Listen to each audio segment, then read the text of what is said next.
Welcome everyone, and to helping our children through disappointment. Brian Suter is with me, and we are looking forward to getting into this. Um, this is all too familiar of a topic for me, Brian. Sure. And let's talk about disappointment. Let's get into what that actually could look like. And I think for parents, we see it. Yeah, very relevant. But on this next slide, for example, the disappointments are kids, things from being included, being mistreated. Right. These are painful things for parents to walk through their kids with. Right. Unhappy circumstances. Sometimes they're unhappy with themselves, and that is painful. Failure to excel at something, failure to succeed at something, losing a job, losing a spouse. It runs the gamut of the age of that child too, Exactly. Yep. from small issues to mature issues. Yeah. But they're all painful disappointment. Exactly. And it's a universal experience at one level or another, as we walk beside kids or adults, right? I mean, we experience disappointment. Yeah. Yes. Such an important life skill. I heard this quote actually by somebody who was struggling, had a child that had gone through a great disappointment, and they said that a parent is as happy as their least happy child. Mm-hmm. And that really rang true to me, that our own well-being as parents are very often tied to the well-being of our kids. For sure. Yeah. And so this idea that a parent, and this probably differs even among spouses. Oh, right. Right. One is really affected, maybe even more, or carries that pain differently. Right. Would that be a good way to say it? Yeah, yeah. Or depending on what the issue is, sometimes you can relate to a disappointment, and in other times it's a little harder to relate, and that's probably going to impact how it hit you. Which spouse or which parent necessarily connects. Yes, exactly. Yeah. And it's this tricky place where, as we love and care for our kids and we experience them going through things that are painful, it's going to have an impact on us. But what exactly should that look like is tricky. Yeah, it is. And so that leads us to a little bit about the way this is going to lay out here, Brian, and what we're going to talk through in terms of how we want to talk through this conversation. Even though our topic is helping our children through disappointment, we're going to look inward towards ourselves first, because that is going to be of first importance. And then we're going to look outward towards our children and talk through some do's and don'ts, which I think is really going to be helpful. And I'm going to have my ears on what that looks like, because so often I find myself not doing the thing I should do, not saying the thing I should have said, Right. or saying the thing I shouldn't have said. Right. But let's first look at inward in ourselves here. And so we have this idea that the oxygen mask on the plane, right? Right. First take care of yourself and then take care of your kid, right? Yes. It's hard to give what we don't have. Really speak to this importance here. And I think it's one of those things where we would all say we want to walk beside our kids, or those, young people that we're caring for or just involved in their lives. We want to walk beside them in a helpful way. And sometimes our focus can be on, like, what do I do to help them? But I think this is maybe encouraging us to zoom out a little bit and say, okay, wait a second. If I want to be helpful in walking through disappointment, part of that's going to be recognizing my own disappointment and being able to walk through disappointment well and internally for me, if I'm going to be as much use as I'd like to in walking beside. I'm curious if you have noticed a difference between how you counsel a young person, maybe in your counseling room, and how you counsel your own children. Is there a difference? Is there a difference because of the tie you have to your kiddos? Oh, for sure. I mean, 1,000%. Yeah. You know, So which how does that look differently? well, in some ways, it's really unfortunate because like it's much easier for me to sit in the counseling room with a young person walking through something hard and just be present with them, try to understand their hurt, be patient and come alongside. Whereas outside of that, and I'm doing life, and that's when my kids' disappointment shows up. It's like I don't have time for this. I don't have time for disappointment. We just got to keep moving, and I can be so much quicker to be dismissive or do all of the things that I'm going to say here later that we shouldn't do, you know? And so it is tricky. The counseling room sets it up for being able to walk through it reasonably well, whereas day-to-day life, I think, makes it much more difficult because it doesn't happen in the window when you're hoping it happens. It's happening as life unfolds, and So you don't schedule the appointments with the kids. you know, We'll deal with that tomorrow at 2 right, o'clock. right. Sometimes the aftermath or the trying to repair gets scheduled, but when it actually unfolds is So there's a nice controlled environment in the counseling room. But here's what I want to put my finger on. You do great work in the counseling room. So it's not like great work is done there helping people with through disappointment. And somehow, why is it that I feel like my hands are tied at home to do the work that I can actually do mediocrely well? right. I do, you know, incrementally worse at home. And I'll give Yeah. you an example. I'm a mathematics teacher. My livelihood is teaching people math, teaching my own kids math, like maxes everything out in my head. And Sure. like I find that to be even more difficult. And here's as I've processed that, it is a lot of a me problem, not a them problem, a me problem. When I'm in the classroom, I understand who I am better and who they are. Yeah. At home, it all gets conflated. Yeah. And it interferes with the teaching. Yes, for sure. And too, when you've got that relationship, there's so much emotional investment, and there's so much like I should be able to make this happen, or I'm supposed to be the teacher, I'm supposed to be the counselor, and then it doesn't go well, and then that can, tributes to all this. And I think too, one of the gifts I would say for me of being in the counseling office is it's required me to learn how to sit with people's uncomfortable emotions. And that's not something that I'm naturally good at, and that shows up even more so with my kids. My weaknesses really get highlighted, and I think that's even this slide speaks to this reality of like if I can't be able to sit with uncomfortable emotions like disappointment, I'm going to be in a really difficult position to be helpful. To help walk that through. So I think all that to say, we're going to look here. What does it look like to look inward to myself so I can get into a better place? That somehow I get there in the classroom when it's somebody else's kid, but with my own, I have a hard time getting there. So, this idea of, who am I actually trying to help in this moment? Right. Sometimes as I am trying to help my kid with a math problem, I'm really doing it for myself. Yeah. Like my kid's gonna be able to do this. You know what I'm saying? Yeah, or like it inflates my idea of like I'm a good teacher. Yeah. And it's really serving more trying to minister to my own pain rather than being useful to them and where they're at and what they might need. Speak to this idea of being careful not to service our pain when we are working with our children. Well, I think if nothing else, I think it's just a really good question to ask. Why am I doing what I'm doing? And in many ways, some of the things that we do as parents, we're doing because out of our own insecurities or our own pain, and we're trying to calm that down rather than thinking about, okay, what's actually going to be helpful for them? And that might mean that their discomfort, their disappointment stays longer, which will be more painful for us, but is actually going to be more beneficial for them as they learn how to walk through disappointment, or they even learn that, oh, okay, disappointment can be part of life and I'll be okay on the other side.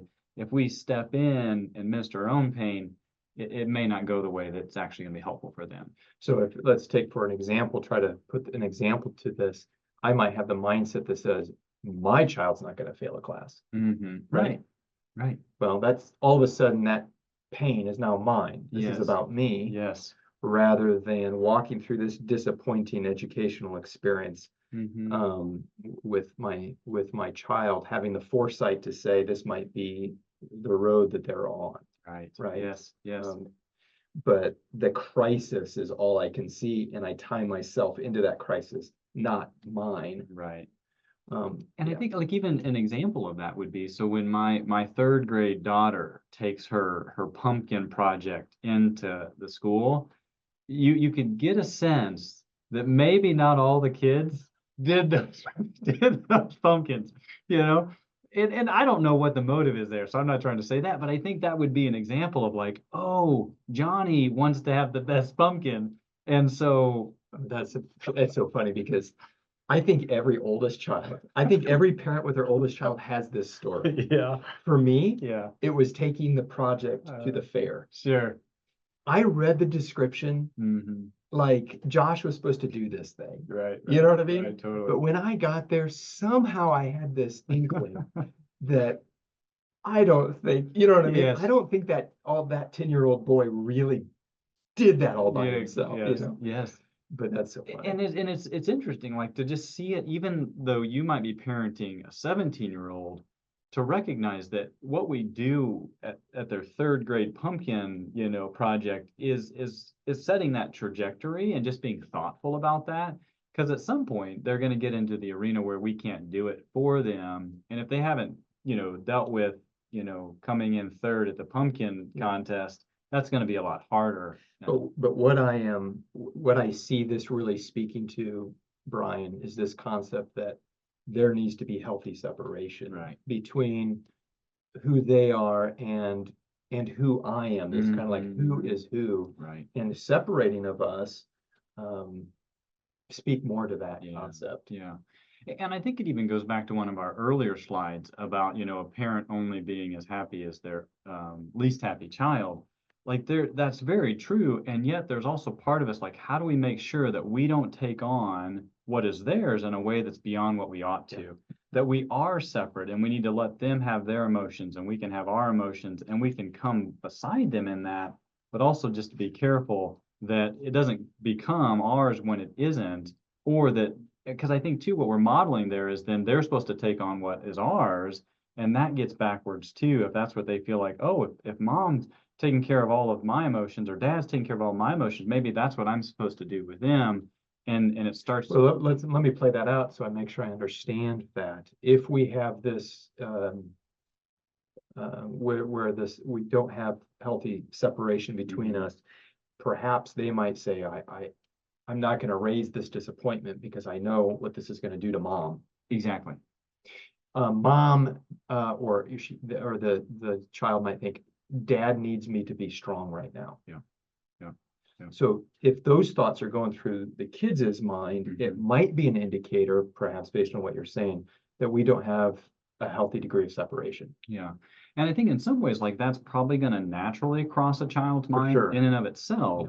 Yeah. But if they can register that and even that can be shared, or that can be something that we have on our minds and we can speak into that, I think that just sets up a healthier dynamic as far as a possibility. Whereas this idea here that we're referring to that we want to stay away from in counseling, we would call enmeshment, where like two separate become one in a way that's unhealthy. And again, like we talked about earlier, you're going to have impact on each other. But we just want to be careful that when one is really struggling, we can feel that, but we can also be present to be a help, that they don't have to protect us from what's hard for them. So you've just kind of illustrated that intermediate space, because there's another ditch on the other side of being completely unattached, right, or detached, yes, or out to lunch. Yeah. Yes.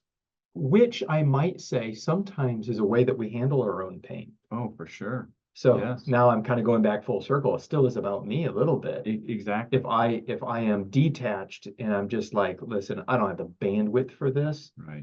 You figure it out, or yes, get yourself up, or because that emotional weight of actually carrying this moment is too daunting or too intimidating, too exhausting. Right. Which is also okay. So we have detachment on one side and kind of enmeshment on the other side. Is that a good way to see it? Yep. And I think kind of even going back to our last point, that's where it's really easy. We can move on to the detachment side and then convince ourselves, oh, I'm just helping them learn how to do it. Or on the enmeshment side, we can say, well, I'm just trying to help them do a good job. And and again, you might find yourself on either side of that ditch at different times, but be careful if you're only on one side Yeah. all of the time, that's when we're going to be setting up really, unhelpful lessons and patterns. Good. That's good. That's good. And so this idea of being able to absorb emotions, living in this emotional world with our kids, because disappointment is always linked with emotion. I mean, maybe I'm wrong on that. In my experience with my kids, when they're disappointment, there's always emotion present. Yeah. And so a part of the skill set seems to be understanding the emotional space, Yeah. how to interact with it, with my own emotions. Yeah. So you kind of painted this picture of having an appropriate interaction that doesn't take it on, but yet receives it. Yeah. Is that right? Yes. Don't take it on, but receive it. Yeah.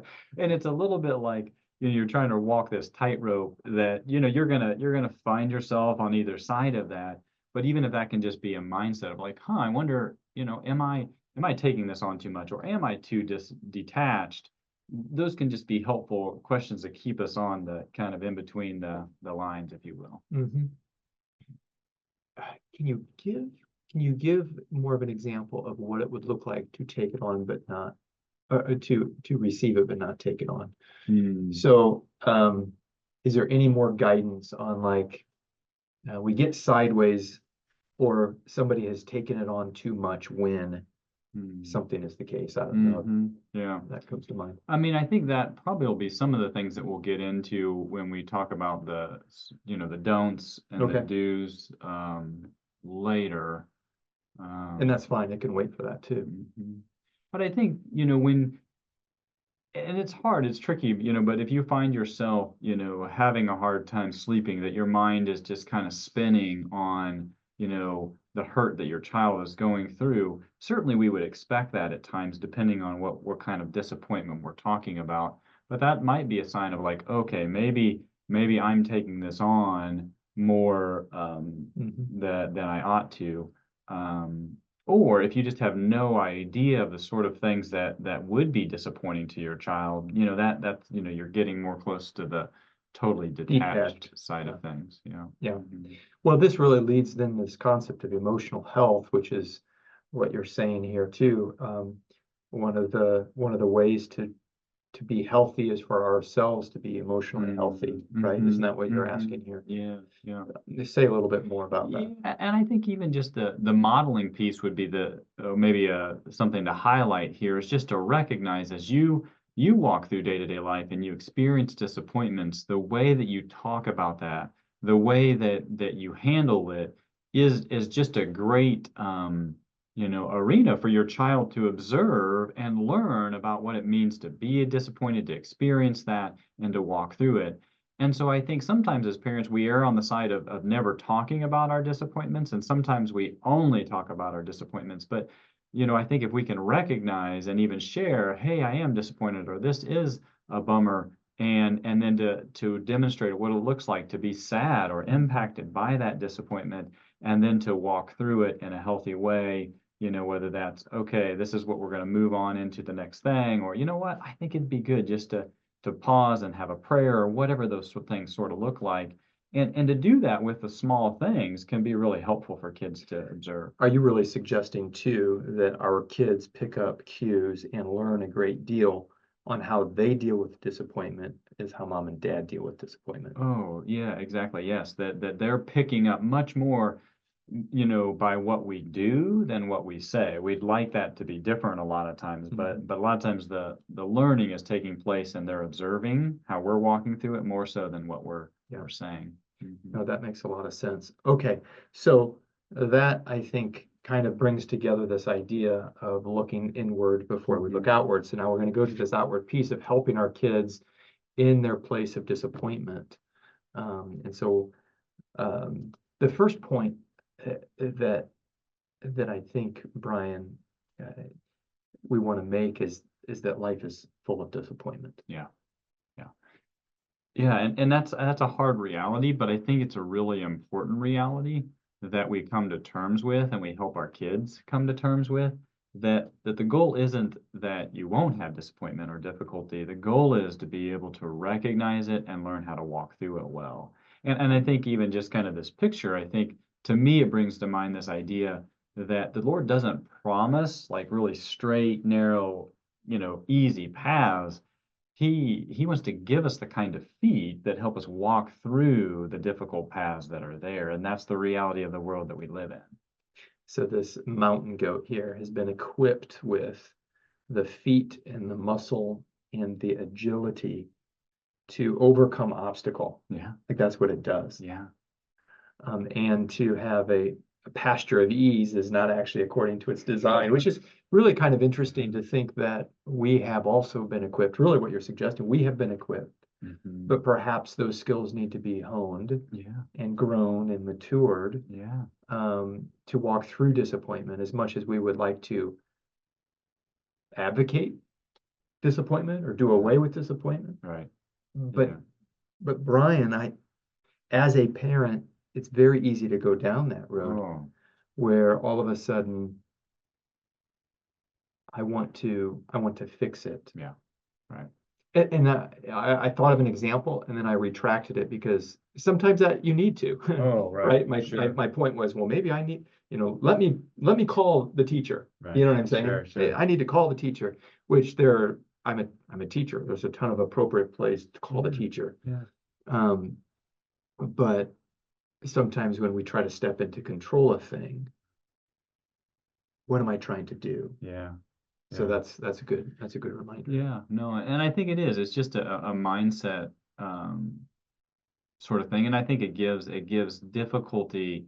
It sees difficulty as an opportunity more so than something that we just avoid. And I think even to your point, just this past weekend, I forget which day it was, anyways, that Cash's basketball coach, there was his buddies said, "Oh, coach is really upset with you," and I was like, "Well, I don't think so. I'd emailed him and I thought we were good, but he was really nervous." Mhm. So yeah, I'm like, "Do you want to go talk to coach, or do you want me to?" And it felt like one of those places where if he would have been willing, that I think that would have been good because I was 99% that we were totally in the clear, but also it was pushing him to a place that was probably beyond his skills. Yeah. And so to do that together, hopefully was a modeling, but you don't always know. Are you overstepping and taking on too much, or are you undershooting and not giving them enough support? Yeah. And those are hard calls to make.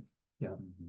I see really you pivot here with this idea of not just trying to take out disappointment in our kids' life, but have this being a growing experience, right? An opportunity of growth, which requires a growth mindset in all of us. Me as a parent, seeing that my child is in process and this is going to be instrumental in their growth.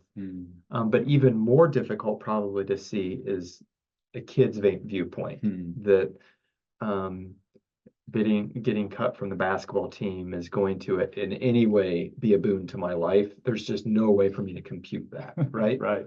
And that's one disappointment, but then now amplify that all the way up the scale that the things our kids deal with and young adults deal with in terms of setbacks and disappointments, right? A no, for example, a rejection in marriage and all kinds of things, right? Yeah. These things are hard. Oh man, so hard. Yeah, yeah. And it is. I think that's where, even one of the things that comes to mind as you're talking about that, we would observe, I think, that those that have gone through a lot of disappointment or difficulty, when that's done really well, they come out as just the most amazing, beautiful, strong, God honoring individuals. Now, that's not always the end of the story, but that there has so much potential for growth in that. And it doesn't mean that we wish that or want that, but it does have the opportunity to generate a lot of growth and maturity. Mhm. Yeah, it's kind of fascinating too. I think if you were to look at how we would mark the timelines of our life, you would find that those major disappointments very much are markers there in the formation of who we've Well, become, right? Right. They have a For significant good and impact. bad. Oh, for For sure. good and bad. And I think that even more just substantiates the need here to how do we do this well with our kids Mhm. so that this can be a moment that brings about a great deal of Yeah. healing and health. And so I think we want to know what is it that we should not be doing. So we kind of promised the do's and don'ts. Yeah. All right, be careful not to do the following things. So yeah, share about this. What should Yeah. we not be doing? Well, so I think this first one, I think if nothing else, to just have this in the back of your, because the reality is you're gonna miss it a lot of times, So don't miss it. but don't miss it. Your Don't kid is miss it. disappointed. Yeah. You know what? Honestly, sometimes, yeah, sometimes Rebecca said, hey, knucklehead, Yes. they're disappointed. Right. You know what I'm Exactly. saying? Oh, Oh, yes. okay. Yeah, I'm And listening. and part of what's so hard about that is because the things that are disappointing to them seem so small, especially when they're young. Um, it's just like, what? Yeah. And so therefore it's so easy to miss that when, this friend doesn't text them back, or this project doesn't go the way that Yeah. they thought it was going to go, or, the Sunday school event, got canceled, or whatever those things are. Like, these on our minds are barely on the radar, but these are huge things in their day-to-day lives. And therefore, it's like, oh, that got canceled is kind of a relief maybe for me, but it's a Yeah. significant. And we honor them as people when if it's big to them, it's big to us. Exactly. And as you gave that example, Brian, I had to think that's kind of what I expect of God. You know what I mean? Sure. And that is a part of Yes. my God frame, and I think we'll even talk about that later, is that he kind of cares about the little stuff. Yes. Yes. And I think that's a great point, that even just in modeling, oh, that matters to you, is starting to create that picture of, oh, even somebody who's infinitely bigger than me maybe could care about this thing that has to be peanuts in his world. Yeah, that's good. So this idea of um, not talking them out of their feelings Mm, is something you've spoken to before. Say yeah. more about what that, Yeah. don't do this. Yeah. Don't try to talk them out of their feelings. Yeah, I think one of our natural tendencies is when a child experiences an emotion is to kind of get in there and say, okay, are you supposed to be feeling this or not? And then trying to convince them, no, you shouldn't feel this, you ought to feel this. Mhm. And it's just, the emotions are really, they don't work that way. If we could all be happy Mhm. and we could flip that switch, we would all do that. Like, Yeah. none of us enjoy feeling sad or disappointed. If we could feel happy all the time and we could force that to happen, we would sure do that. But it's sometimes we expect that for our kids, like, oh, you're not supposed to feel this, you're not supposed to feel that. Let's just get over here. And they just don't work that way. So we're putting them in a position to try to bring about something that, one, isn't even feasible, and two, may not even be helpful. Yeah, that is good. That is good. And we're going to get to the do's.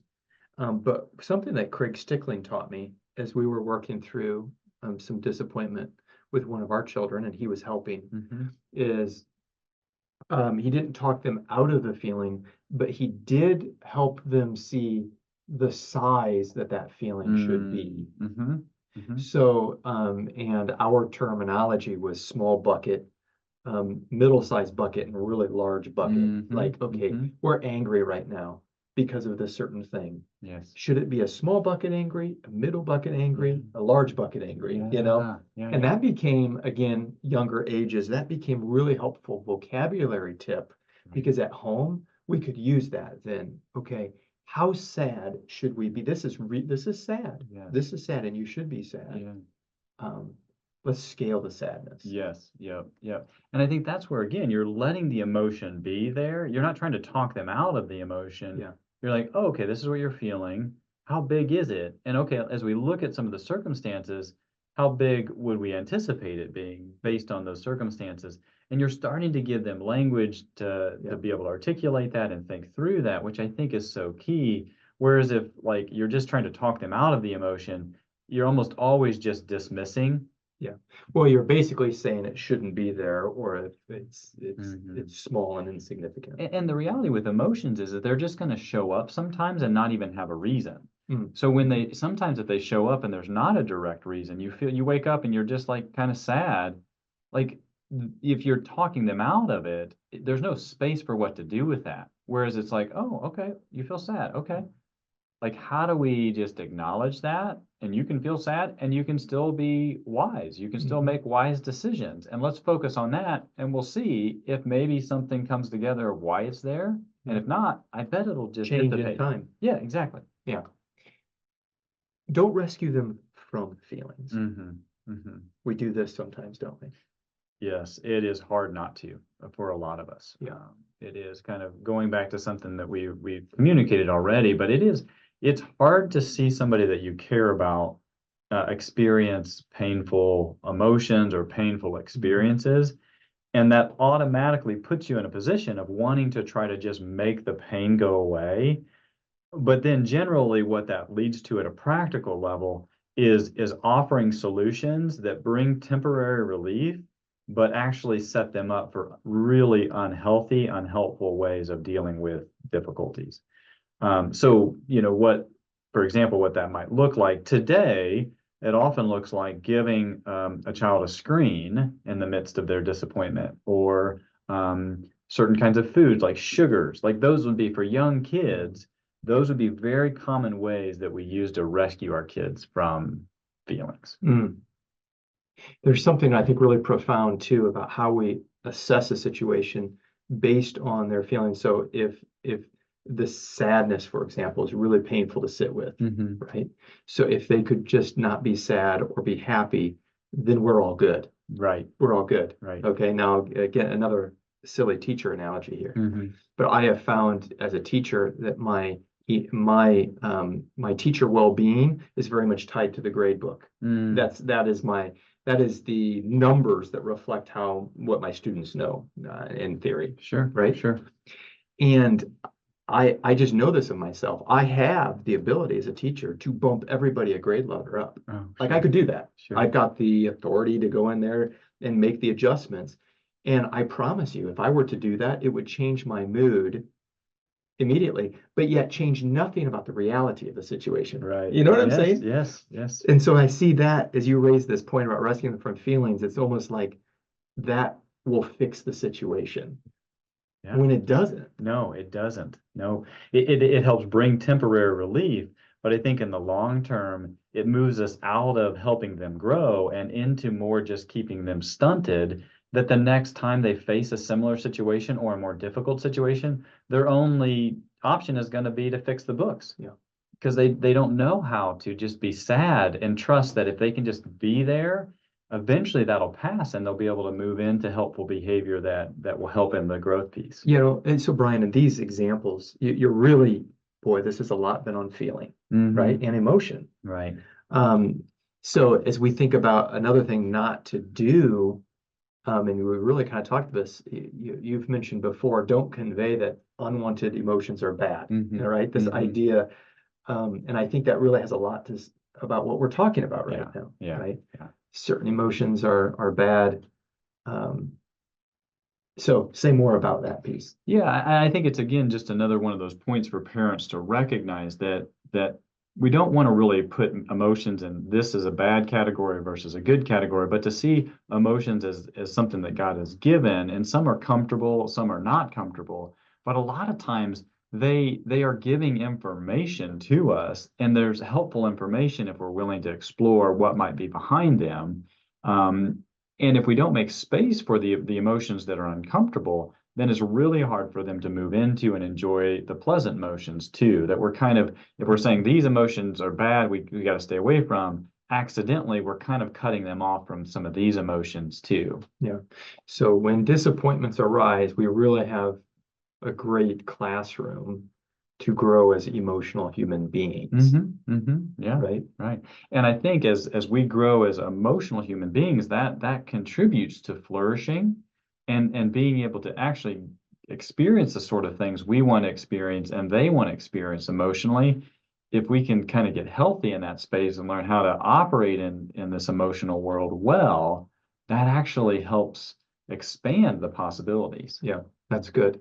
Let's move along then to the things to do. Yes. So it's not just about not doing some things, Mhm. but it's interesting that all of these that you conveyed, missing it, trying to rescue them from it, and all of that. I mean, those things just come natural. Oh, It's just so like yes. it's like I don't need to be taught how to do these things, and we do them. Right. Some of these other things maybe we Yeah. need to be taught how to do.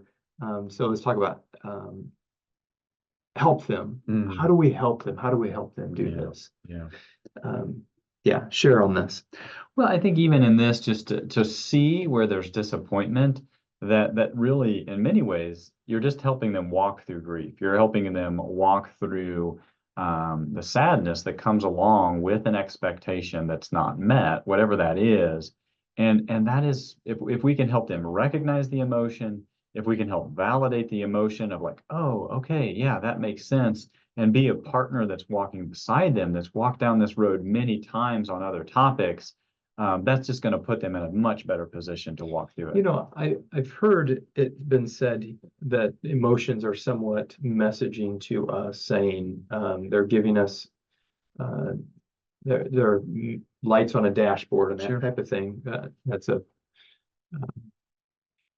but this idea that maybe they're telling if I'm sad, it's telling me to grieve. That's what it's Mhm. telling me to do. Right, You know what I mean? right.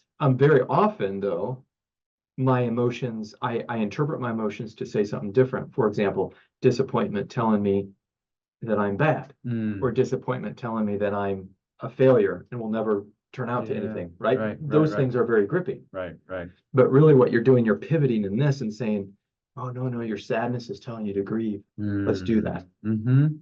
Yes. Say a bit about what we mean by grief, then what's the goal of grief? Yeah, yeah. Well, I think that the goal of grief, what it's really trying to communicate, generally speaking, is that there's been a loss. There's been something that hasn't gone the way that you hoped. And so, if that's the case, then if we can identify what that is and walk through it and put what I would call helpful meaning to it, make sense out of it in a way that is consistent with, the biblical worldview, is consistent with them being created in the image of God, and so on and so forth, then I think that's going to put them in a really helpful position. And then I think too, and then on the other side, then you can also start to talk through, okay, you know what? Grief or disappointment is almost always because of expectation. So let's think about that situation, and were your expectations maybe out of line with what was actually likely to happen? And if so, then you kind of get to move into that area of like, okay, let's make sure that our expectations are close to what is likely to be reality, because the distance between reality and your expectation, Is disappointment. exactly, the further those things get apart, the more disappointment you're going to experience. That's really good. This idea of making meaning, I think, is what you said. Yes. The meaning they make, Yes. I think, has a lot to do with this next point about helping them manage stories. Yes, yes. Because I think God's created us as meaning-making beings. That's what we do. It's part of just being intellectual creatures that are able to think and, develop amazing things by God's gifting, is that we are always trying to figure things out. And in that is really helpful. But one of the things that we have to be careful with is that our mind is always putting meaning to things in an emotional sense. And it's kind of that internal chatter that's always going on that most of us don't even realize is going on. If we can help our kids recognize the stories that they're putting to, or the meaning that they're putting to things that have happened, and then help them evaluate, is that story accurate? Yeah. Is it not accurate? Or what would be things that we'd want to speak into that would help clarify the meaning, or that story is really helpful. Well, and let's just put this on for size, all the way down to a young child rejected on the playground, Sure. to a teenager or rejected, uh, you know, rejected in a romantic interest in Sure. a girlfriend or boyfriend, Uh-huh. to an adult who is going through a divorce. Mm. Okay, so Yeah, unwanted. right, right. I am an unwanted person. Sure. So lots of stories can run. Right. So as you think about disappointment in those three different settings, you can see very easily where managing a story and where a story can really, really do damage. Oh, it can be so powerful, so powerful. And that's where I think even in this, if we can help our kids recognize the difference between what's actually happened, the event, whatever it would be, and those three would be good examples of events, the emotions that they experience, and then the story is separate. The story is the meaning that we're putting to these things, and that we want to make sure that the story is aligned with what we would say is biblically true.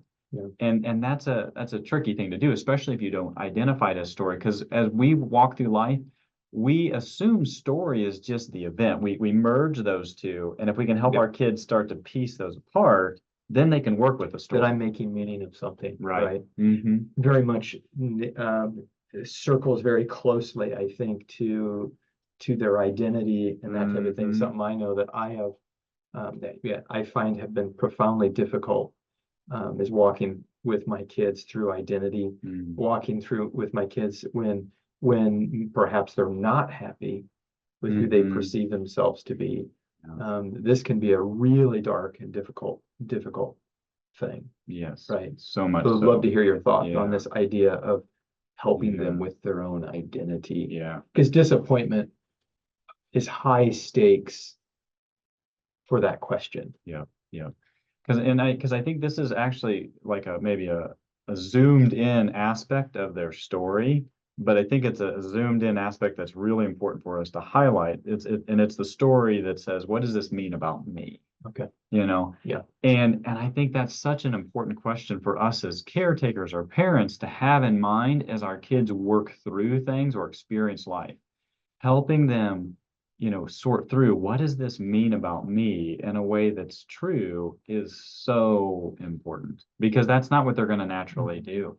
And I think if we can even do it proactively, that can be really powerful. If we see something coming up, let's say they've got a test tomorrow on Friday, and we know this is a big deal, and already my child wonders about, am I smart? Okay, so we know that's kind of in the background, and they're going to have this test, and we go up to them, tonight, Thursday night or Friday morning, and say, you know what? I know you got that test coming up, but I want you to know I love you, and who you are as a person. That doesn't shift one iota whether you get an A or you totally fail this. You're welcome here. You're loved by your dad or your mom, whoever's communicating that, and just trying to speak into that in a proactive way would be just an example, because those are the sort of moments that can have a significant impact in that little mind that's trying to figure out, what does this mean about me? Yeah, no, I think that is excellent.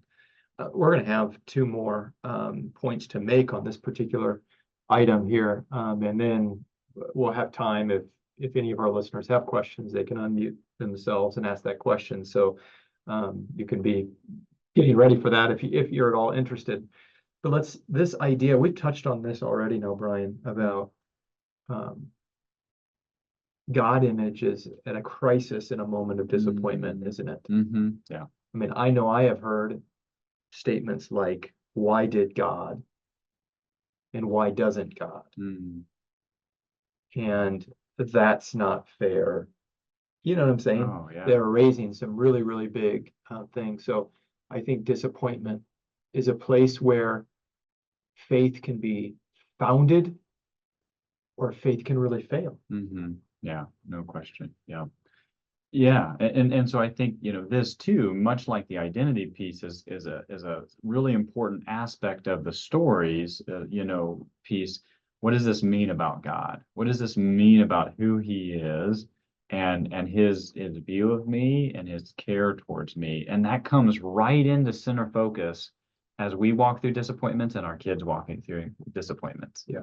And we can be sure whatever their disappointment is that they're walking through today, there'll be another disappointment down the road that's likely to be more difficult. So if we can keep this view, that question in mind, that that's part of what their little mind is going to be wrestling through, whether they're 25, or 5, like to be able to say, what does that look like? What's the story that I'm having about God? Does that align with the actual event? Does that align with what the scripture, how God describes himself to be in the scripture? And if not, then to make space for the emotions of like, that's really confusing, or that's really disappointing, and then we can say, you know what, I've been there. And that goes back to the modeling. Or we can say, you know what, I think David's been there. Let's read this psalm together. See how he didn't know how to make sense out of this either, but he clung to, I don't know where else to turn, and I don't know how else to view you, God, but it doesn't make any sense to me.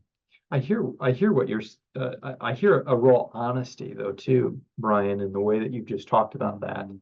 Very upfront. I don't understand what you're doing. This doesn't make sense. And so it sounds like you would allow into your thinking some of those, some of that raw and honest interaction about God and with God, which I think sometimes we can be a little bit, well, God's right, and who am I to say anything? And so let's not talk about that. Sure. Yeah. Right. Yeah.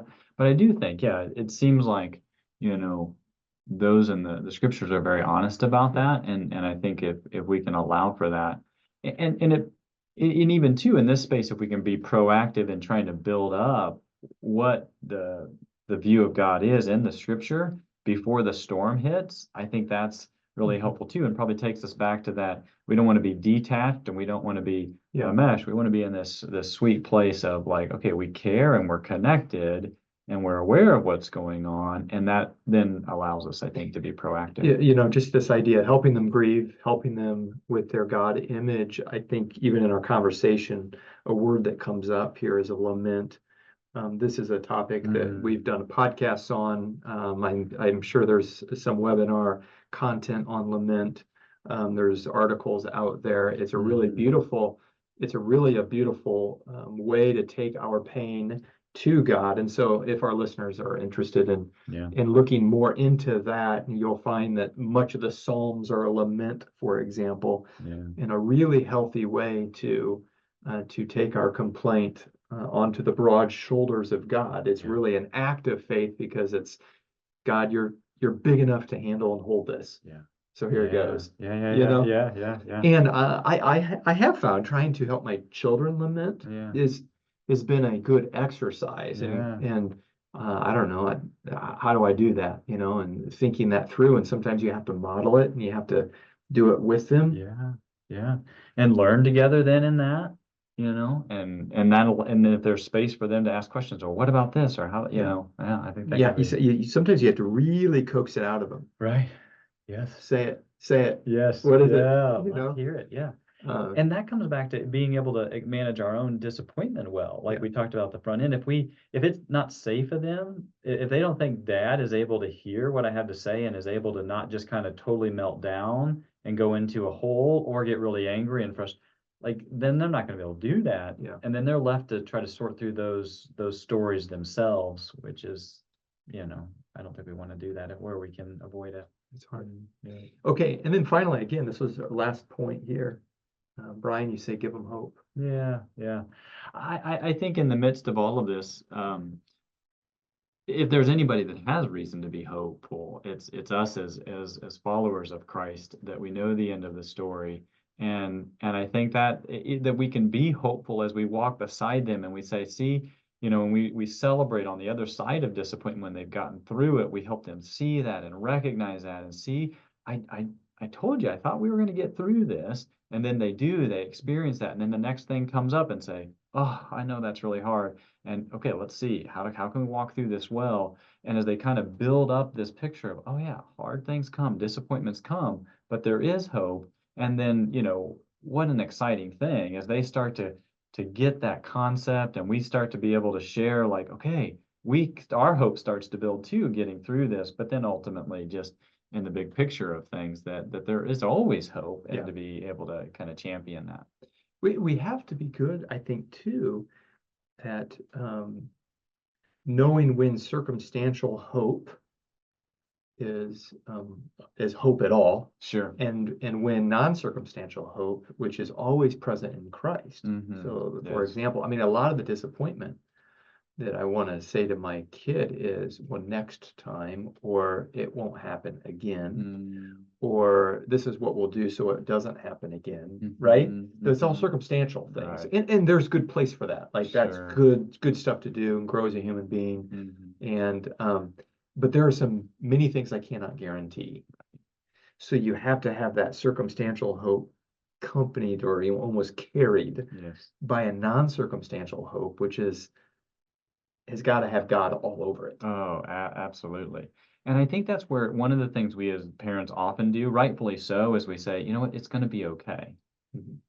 But I think we have to define what we mean by that, because Yeah. we don't Yes. mean that the circumstances are going to turn out the Yeah. way that we'd like to. Yeah. What we're saying is, even if the circumstances don't turn out, it's going to be okay because Yeah. of a deeper reason, Yeah. is that we know who is in control, we know Yeah. who's in charge, and from that standpoint, it will be okay.